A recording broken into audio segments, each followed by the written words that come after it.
அப்புறம் தான் நல்லா இருக்கியா, அல்லா நல்லா வச்சிருக்காரு அப்படின்னு பேசுவான். ரெண்டு இந்துக்கள் நீங்க சந்திக்கிறீங்க, என்ன சொல்லுவீங்க? ஜெய் ஸ்ரீராம் சொல்லுவீங்களா? இல்ல சொல்லுங்க, ஓம் சக்தி சொல்றீங்களா? ஓம் காளி சொல்றீங்களா?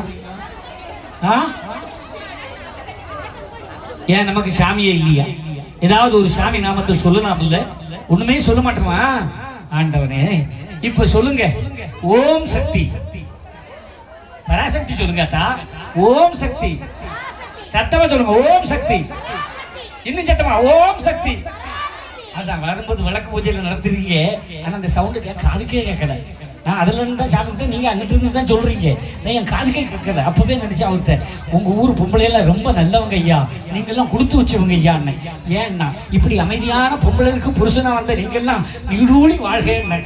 அவர் சொன்னாரு, உனக்கு தெரியாது, வீட்டுக்கு வந்து பாரு சவுண்டு எப்படி இருக்குன்னு அப்படின்னாரு. நான் அதுக்காக ஒவ்வொரு வீட்லயும் கணக்கெடுக்கவா முடியும்? அதை விட்டுருவோம், நல்லதா இருக்கும். இப்ப சொல்லுவோம், ஆமா நாமத்தை சொல்லணும்.